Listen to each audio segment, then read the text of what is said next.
in order to make palladium active, you have to create within the palladium the ability to create small gaps, physical regions containing nothing, just simply holes, cracks, or whatever. They have to be of a particular size. But it's critical that they be present, otherwise the palladium will not be active. I have a way of creating those small gaps.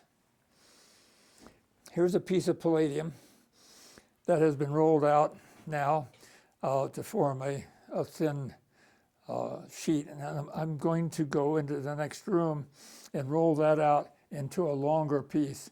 And then I'm going to treat it in a special way that will then eventually activate it.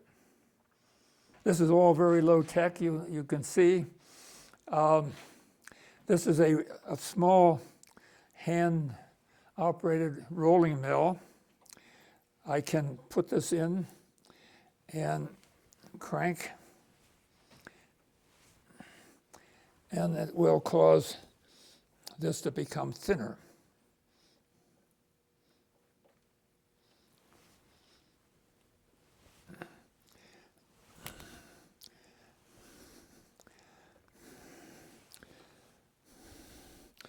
Okay, so now I have that suitably thin. Now we'll go back to the other part.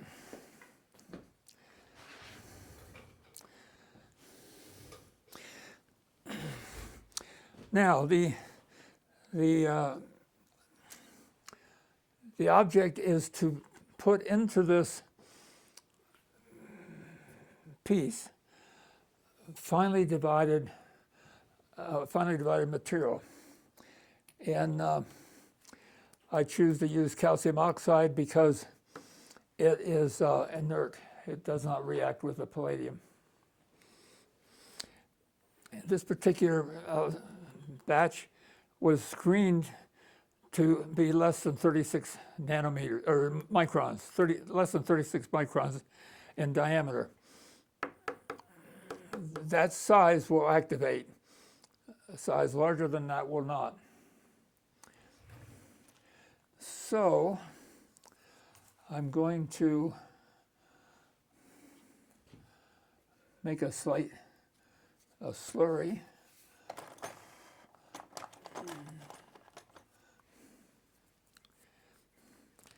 I'm going to take some of this powder. And again, you see this is all very low tech, very simple, requiring no particular skill. I just need to pour some of this in here. The amount's not very critical. And I'm going to put some acetone in order to create a slurry. I'm going to take an ordinary paintbrush and I'm going to apply this calcium oxide as a very thin deposit on the surface. And we'll let that acetone vaporize off.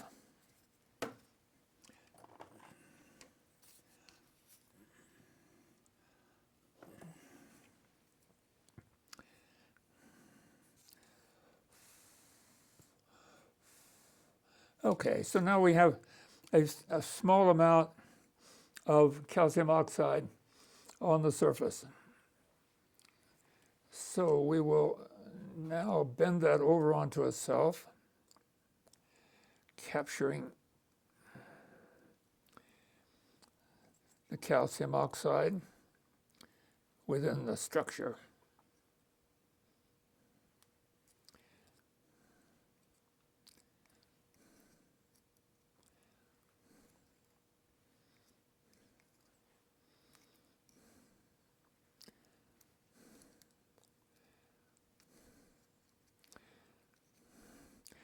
So in doing this, we're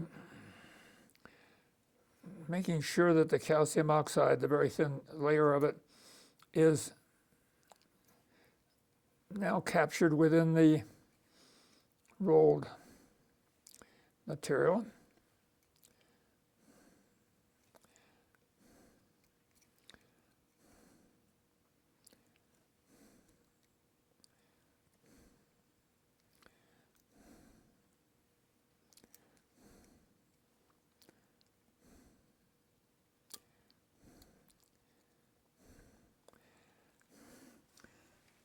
Let's see if I have a...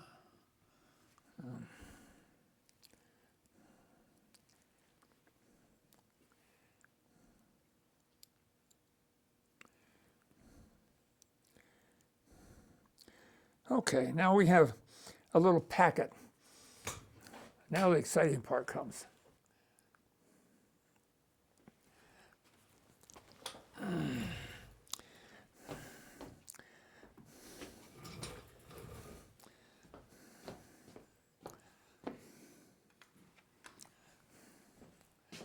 Okay, we'll take this over here and we'll put it in this little boat of fused quartz. We'll turn on the propane, turn on the oxygen, put a mask on because this is going to get pretty hot.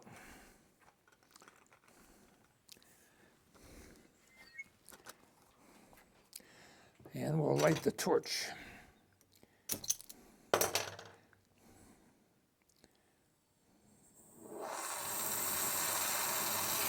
And now we're going to melt this.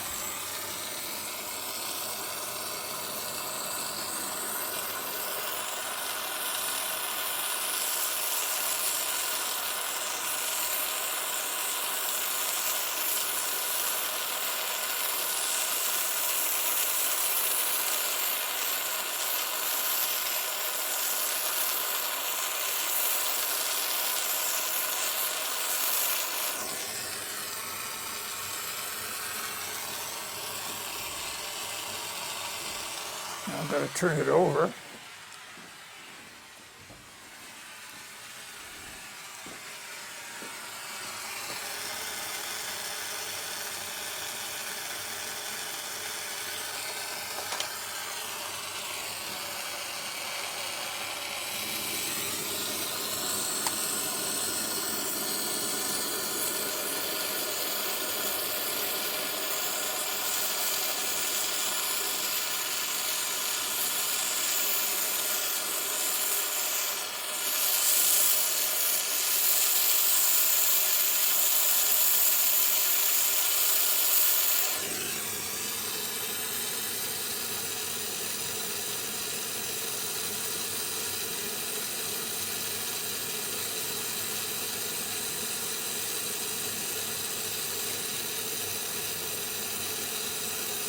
I use quartz because quartz is unreactive to the palladium and it will take the temperatures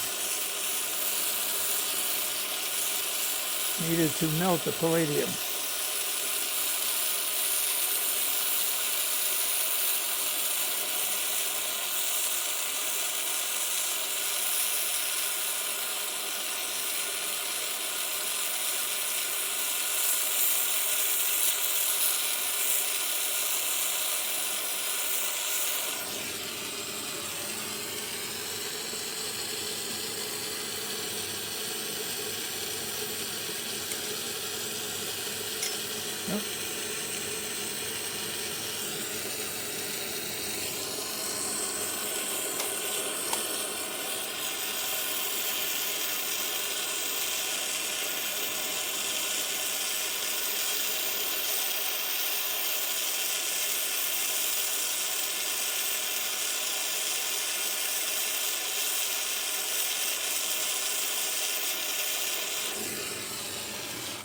Okay.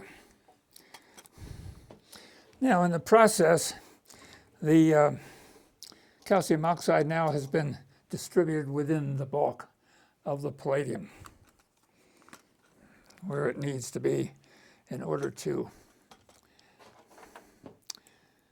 do its job.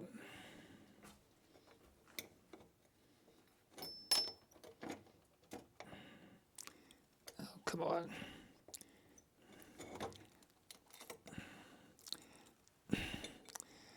I've got to let that cool before I can be sure I can get it off of there.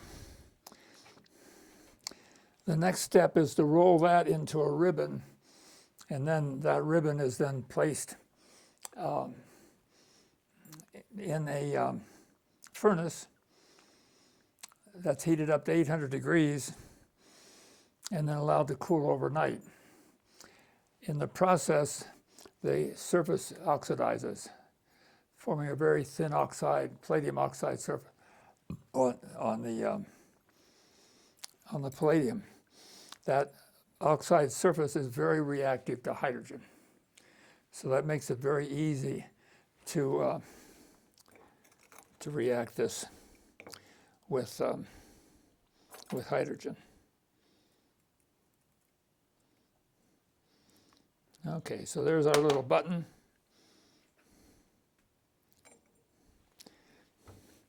Make sure everything's off. So we'll put it through this rolling mill again.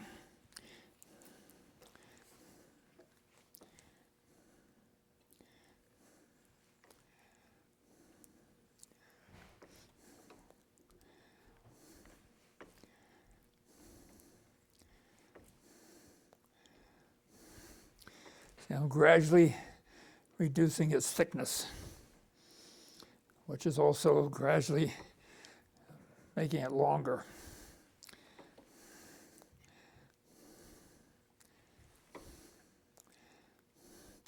So you can see you can do cold fusion work with very primitive tools. You don't need anything fancy.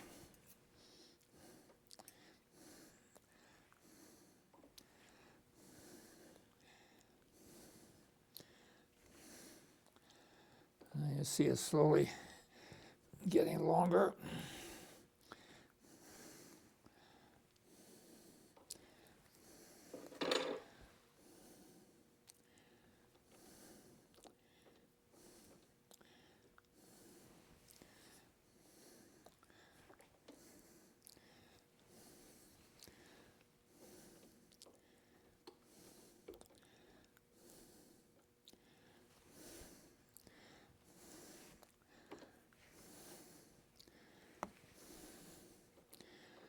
I want to reduce this in thickness until its total length is about 5.5 inches.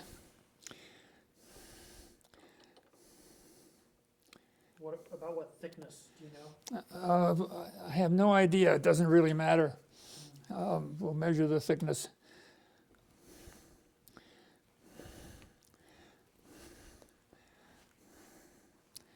Okay, that should be enough. Yeah, that's more than enough. Okay. Now let's find out how thick it is.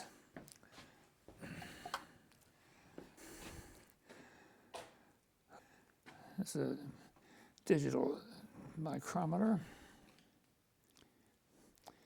And right now it's 0.247 millimeters.